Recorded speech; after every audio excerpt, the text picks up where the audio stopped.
देवी और सज्जनों, news.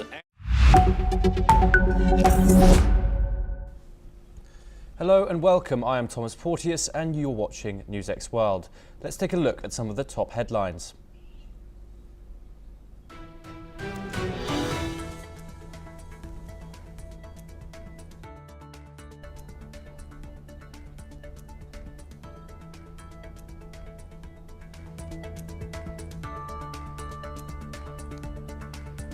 An overnight curfew took effect in downtown Los Angeles as Mayor Karen Bass moved to stop the looting and vandalism after days of unrest.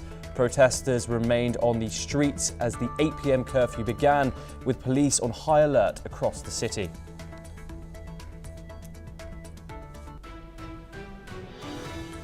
After 2 days of talks in London, the US and China say they've reached an agreement in principle to framework to cool trade tensions. The deal, which focuses on rare earth minerals and AI restrictions, now goes to Presidents Trump and Xi for a final sign-off.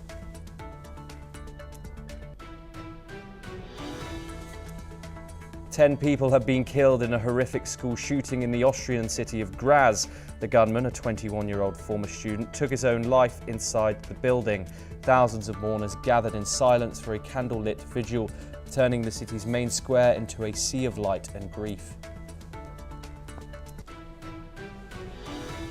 A 9-minute Russian drone attack killed 2 and injured 54 in Ukraine's second largest city, Kharkiv, with fires engulfing homes, a trolley depot and children among the wounded. Mayor Ihor Terakov called the damage devastating as rescuers worked through the night to pull victims from the burning buildings. Russia says bilateral talks with the US will now move to Moscow from Istanbul. Russian Ambassador Darachev blames America's, quote, deep state and congressional hawks for stalling progress. Taiwan's defense minister says China's dual carrier operations send a clear expansionist message. Meanwhile, Japan warns Beijing is honing long-range naval power as Taiwan prepares for new F-16 deliveries from the United States. Greenland's ice sheet melted 17 times faster than normal during May's heat wave, scientists say, an acceleration they call impossible without climate change. The surge could significantly raise sea levels, with researchers warning this is a direct consequence of a warming planet. BTS members Jimin and Jungkook are discharged from South Korea's military today, becoming the 5th and 6th to complete their service. Their return fuels growing excitement over a full group comeback as BTS ends its 2-year hiatus. Now, our top story today. Los Angeles is on edge tonight as the city struggles to contain a wave of violence sparked by anti-immigration protests. Mayor Karen Bass has declared a local emergency and imposed a curfew in parts of downtown LA after nearly 24 businesses were looted. Now, Los Angeles police say mass arrests are underway after crowds defied an overnight curfew. Protests against immigration arrests gathered on First Street between Spring and Alameda, prompting a swift response from authorities. Meanwhile, Governor Gavin Newsom also addressed Californians earlier. Let's take a listen to what he said during the presser. If you incite violence or destroy our communities, you're going to be held to account. That kind of criminal behavior will not be tolerated, full stop. Already more than 220 people have been arrested, and we're reviewing tapes to build additional cases, and people will be prosecuted to the fullest extent of the law. Again, thanks to our law enforcement officers and the majority of Angelenos who protested peacefully, the situation was winding down and was concentrated in just a few square blocks downtown. But that's not what Donald Trump wanted. He again chose escalation. He chose more force. He chose theatrics over public. Donald Trump, without consulting California law enforcement leaders, commandeered 2,000 of our state's National Guard members to deploy on our streets illegally and for no reason. This brazen abuse of power by a sitting president inflamed a combustible situation, putting our people, our officers, and even our National Guard. Just yesterday, we filed a legal challenge to Donald Trump's reckless deployment of American troops to a major American city. Today, we sought an emergency court order to stop the use of the American military to engage in law enforcement activities across Los Angeles. If some of us could be snatched off the streets without a warrant, based only on suspicion or skin color, then US President Trump has a different thought process. Let's also take a listen in to what he said. Will be met with the protest. Oh, the military will be very heavy for us. I'm very proud to tell you that. They might as well turn around. They're wasting their time. Some of them will end up in jail for a long period of time. Engagement, I just want to see peace. If there's peace, we get out. If there's even a chance of no peace, we stay there until there's peace. And a lot of people are being arrested. The rioters, or whatever you want to call them, they better know a lot of people are being arrested. They're going to be in jail for a long time. Thank you very much. In just 24 hours, Los Angeles police have arrested 197 people as the city struggles to restore order. Protests continue as there seems to be no end to the unrest. Taking after Los Angeles, Texas is now sending in the National Guard to maintain order amid growing unrest as well. Governor Greg Abbott says the troops will back law enforcement across the state as protests against immigration arrests escalate nationwide.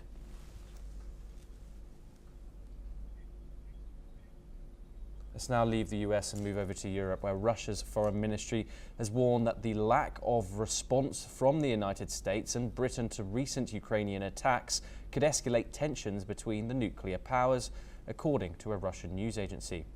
Meanwhile, Russian officials have also stated that its nuclear deterrent capability did not suffer significant damage due to Ukrainian attacks on military airfields and called the consequences of the attack greatly exaggerated. This comes after Russian strikes on Ukraine's northeastern city of Kharkiv have killed 2 people and wounded 54, including 8 children, according to the state emergency service. 17 strikes were carried out in 2 districts of the city and sparked fires in 15 units of a 5-story apartment building, alongside other damage, as per Kharkiv Mayor Igor Terekov. The attack came after Russia's 2 biggest assaults of the war on Ukraine this week as part of intensified bombardments that Moscow said were retaliatory measures for Kiev's recent attacks in Russia. Ukrainian President Volodymyr Zelensky, in his evening address, condemned the Russian strikes and called for stronger sanctions on Moscow and lower Russia oil price cap. Here's what he said. Треба максимально обмежувати російський танкерний флот, їхні технологічні можливості видобутку і переробки, а також робити все, щоб ціна російської нафти була нижче, ніж вони можуть витримати. Кожен з партнерів знає, який прайс-кеп потрібен. $30, не вище. Meanwhile, according to Russian state media, an Il-76MD aircraft carrying the second group of Russian servicemen freed from Ukrainian captivity has landed in the Moscow region. The servicemen were returned to Russia as part of an exchange agreement reached in Istanbul. In return, an equal number of Ukrainian servicemen were handed over to Kyiv.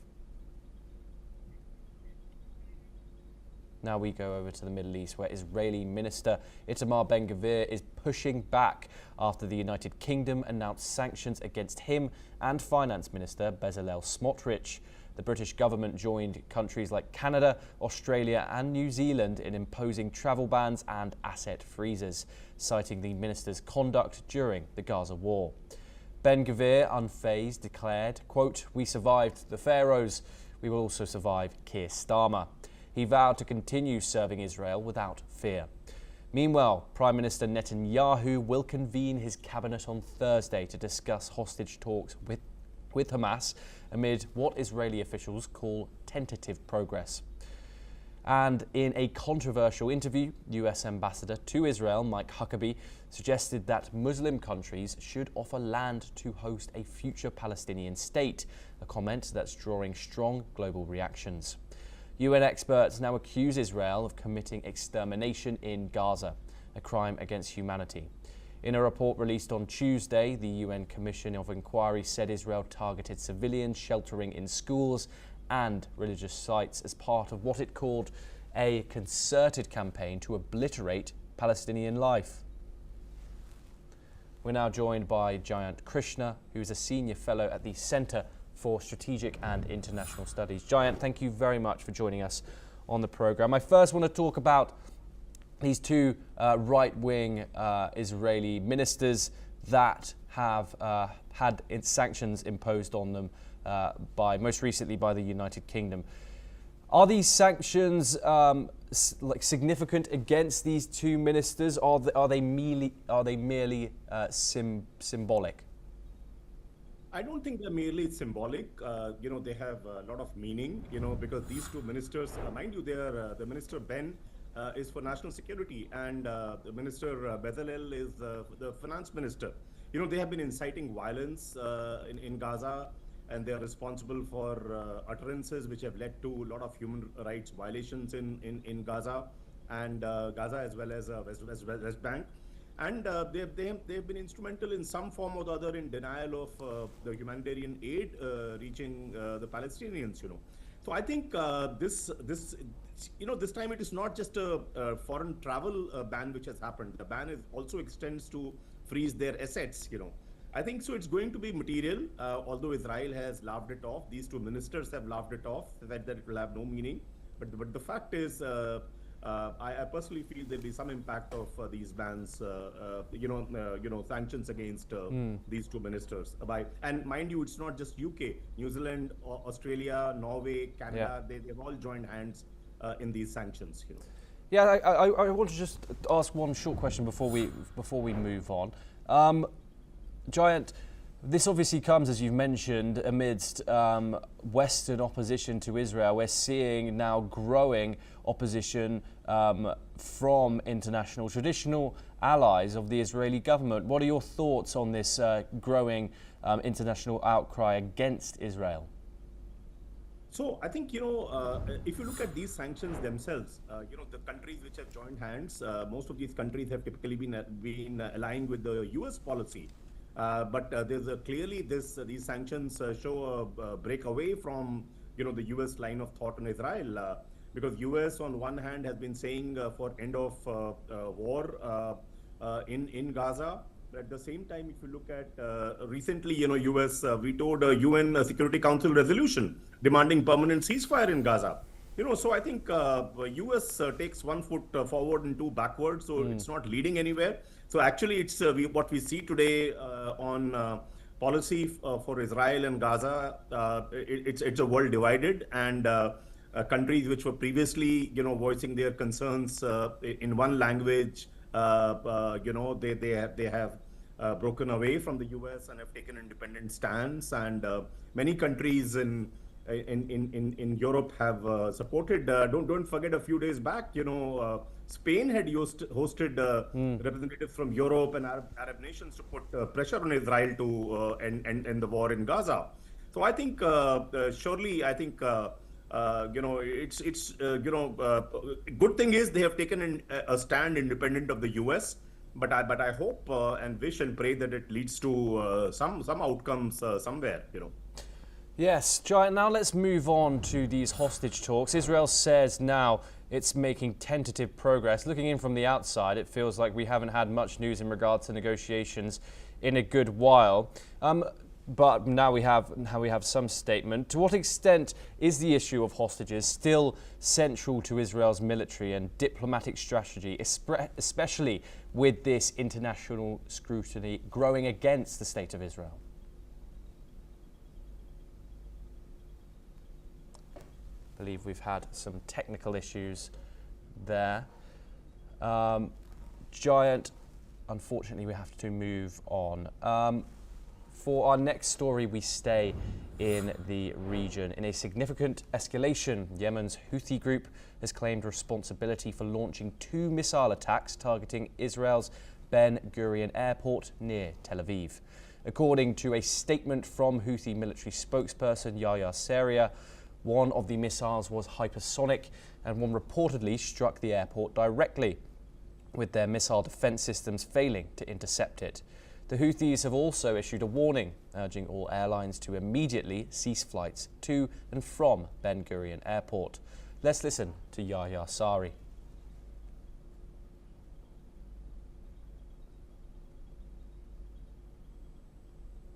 Let's take a listen in to the Houthi spokesperson.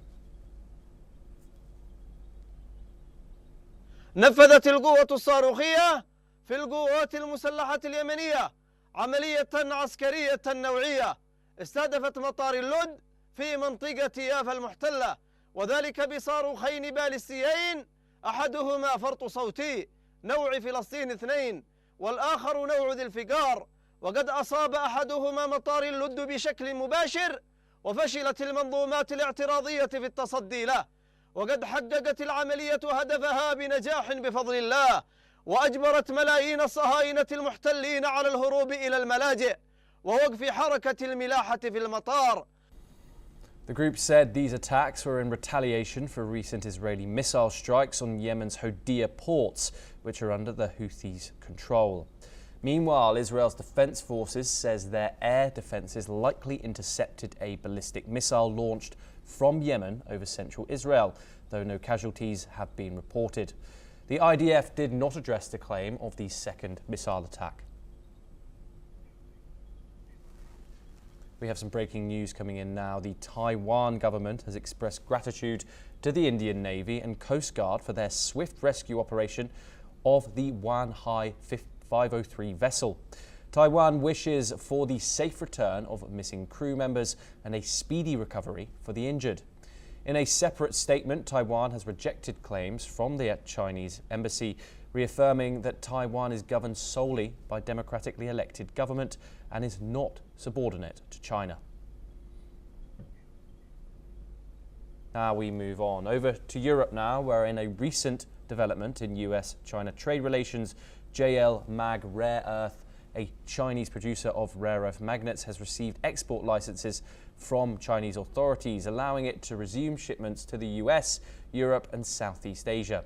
The company applied for these licenses after China imposed stricter export rules in April.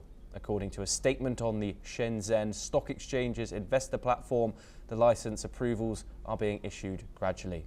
This development comes as officials from both countries report they have reached a framework agreement aimed at easing export restrictions and stabilizing economic relations. The framework was announced following 2 days of negotiations in London. US Commerce Secretary Howard Lutnick said the deal on an earlier understanding reached in Geneva last month, which had struggled to gain traction due to ongoing Chinese limits on critical mineral exports, a policy that prompted US retaliation with restrictions on sensitive technology exports to China. Lutnick said the framework includes plans to ease some of those US restrictions, although he did not provide specific details. Let's take a listen in to what Secretary Lutnick had to say. We have reached a framework to implement the Geneva Consensus and the call between the two presidents, right? So that was on June 5th. So we've combined those two. We've reached a framework for implementation. Now the process will be, we're both going to go back. We, Ambassador Greer, myself, and Scott Bessent, who just left a little earlier, which you saw, because he's testifying tomorrow on the Hill. So the idea is we're going to go back and speak to President Trump and make sure he approves it. They're going to go back and speak to President Xi and make sure he approves it. And if that is approved, we will then implement the framework that we have worked hard over these last 2 days. Meanwhile, China's Vice Commerce Minister Li Changjiang characterized the talks as thorough and constructive, noting that the framework will now be reviewed by leaders in both countries. Let's hear from Vice Commerce Minister Li Changjiang. 双方原则上 In principle, both sides agreed on implementing the consensus reached by the two heads of state on the June 5th in the phone call and also the Geneva talks. As part of the agreement, Secretary Lutnick also stressed that lifting China's export bans on rare earth minerals and magnets will be a key component of the new trade framework. Let's listen in. Do absolutely expect that the topic of rare earth minerals and magnets with respect to the United States of America will be resolved in this framework implementation. That is a fundamental part of that. Also, there were a number of measures the United States of America put on when those rare earths were not coming. You should expect those to come off sort of, as President Trump said, in a balanced way. When they approve the licenses, then you should expect that our export implementation will come down as well. Pakistan has announced a 20% hike in its defence spending for the 2025-2026 fiscal year, taking the total to $9 billion, its highest increase in over a decade. The move comes amid heightened tensions with India following New Delhi's Operation Sindoor, a military strike on terror camps in Pakistan and Pakistan-occupied Kashmir. Despite this boost to defence, Islamabad has slashed its overall federal spending by 7%, including major cuts to health and environmental sectors. Health funding fell by nearly 40%, while climate spending was halved, despite Pakistan's vulnerability to climate disasters. Critics warn of growing imbalances in budget priorities, even as the country relies on IMF support. The defence allocation now accounts for nearly 15% of Pakistan's federal budget and 2% of its GDP, raising concerns over financial transparency and regional stability.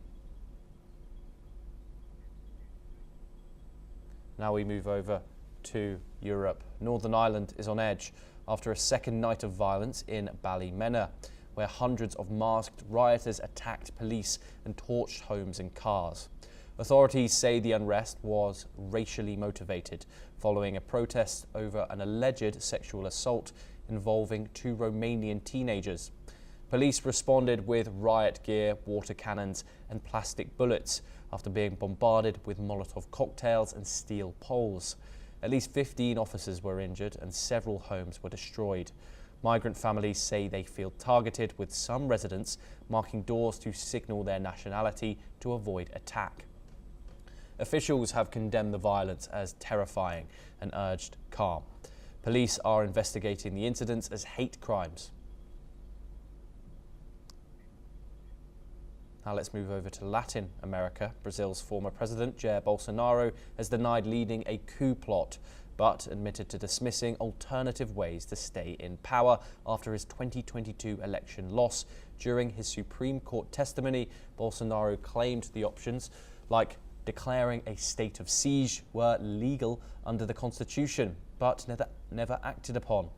He argued that the coup was never considered, despite testimony from his former aide that he edited a decree to detain officials and call fresh elections.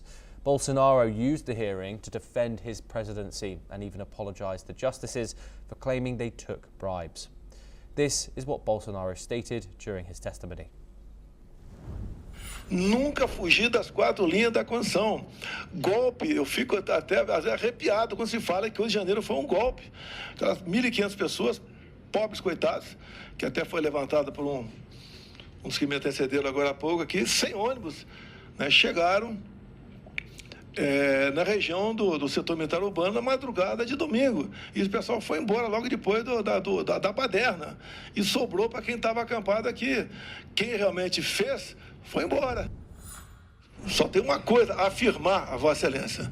Da minha parte, por parte de comandantes militares, outros estados do meu lado, nunca se falou em golpe. Golpe é uma coisa abominável. O golpe até seria fácil começar. O after day, que é simplesmente imprevisível e danoso para todo mundo. O Brasil não poderia passar por uma experiência dessa. E não foi sequer cogitado essa hipótese de golpe no meu governo. We stay in the region. A wave of coordinated explosions has rocked southwest Colombia, killing at least 7 people and injuring 28 others in what officials say were targeted attacks against police forces. The deadly blast struck the city of Cali and towns in Cauca and Valle de Cauca. Among the dead are 2 police officers, with both civilians and security personnel among the wounded. Authorities say the attacks bear the hallmarks of the Estado Mayor Central Guerrilla Group, though no claim of responsibility has been made. Colombia's vice president and regional leaders have condemned the violence, demanding urgent action from President Petro's government. Officials say 6 more attacks were foiled and 2 suspects were arrested. The attacks come just days after an assassination attempt on a presidential hopeful, raising fears of escalating unrest ahead of the next election cycle. We have some breaking news coming in once again. China's Vice Foreign Minister Sun Weidong is set to visit India this week in a bid to build on recent diplomatic gains. His 2-day trip follows Indian Foreign Minister Secretary Vikram Misri's visit to Beijing earlier this year, where both sides agreed to de-escalate tensions and normalise ties. The visit comes months after troop disengagement in eastern Ladakh and the Modi Xi meeting in Russia, marking a fresh push to repair a relationship that nearly collapsed during the Galwan standoff. We move to Europe once again. Thousands of people in Austria held a candlelight vigil and several hundred people attended Mass after a former student opened fire at a school in Austria's second biggest city of Graz, killing 10 people and injuring many others before taking his own life, according to authorities. According to some reports, Austrian Chancellor Christian Stocker, as well as Vice-Chancellor Andreas Babler and Foreign Minister Beate Menil-Reskler attended the Mass at Graz Cathedral. 3 days of mourning have now been declared in Austria, and a nationwide minute's silence will be held on Wednesday at 10 a.m. local time in memory of the victims.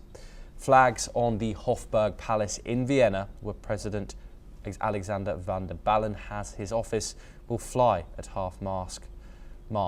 The school where the attack took place will remain closed until further notice. A UN panel has called on the UK to renegotiate the recent agreement returning the Chagos Islands to Mauritius, stating that the deal does not adequately protect the rights of the Chagosian people.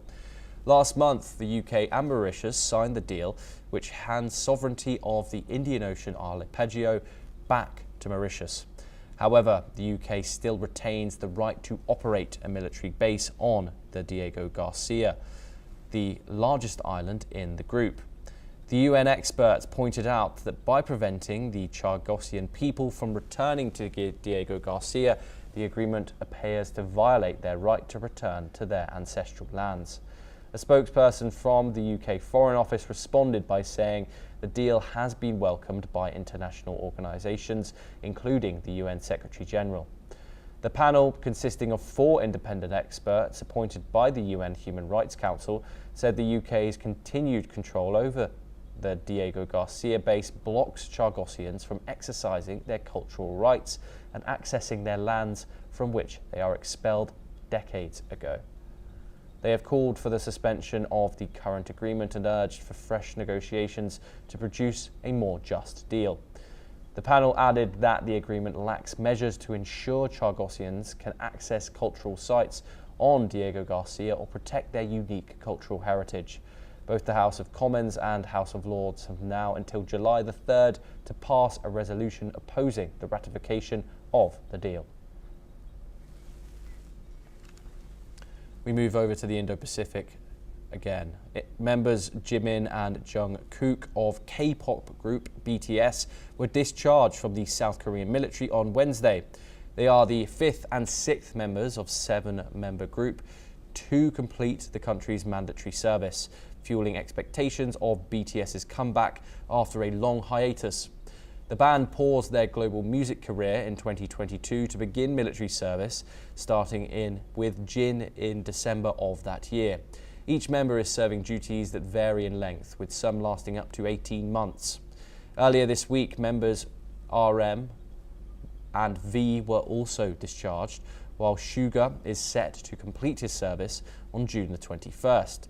Fans from around the world have travelled to South Korea to welcome the returning stars as anticipation for the group's return to music scene begins.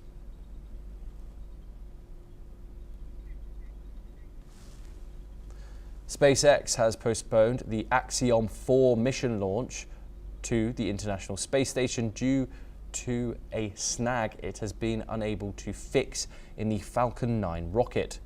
The leak of liquid oxygen had been discovered during the tests conducted on Monday, but SpaceX said it would complete the repair work by Tuesday to enable a launch on Wednesday. However, the problem had reportedly not been entirely fixed. The mission was supposed to take off from NASA's Kennedy Space Station in Florida, but it was initially set to launch on Tuesday and it had to be postponed for a day due to the bad weather. A new launch date has not yet been announced. Well, that's all we have time for, and we will continue to bring you more news updates from around the world. Thank you.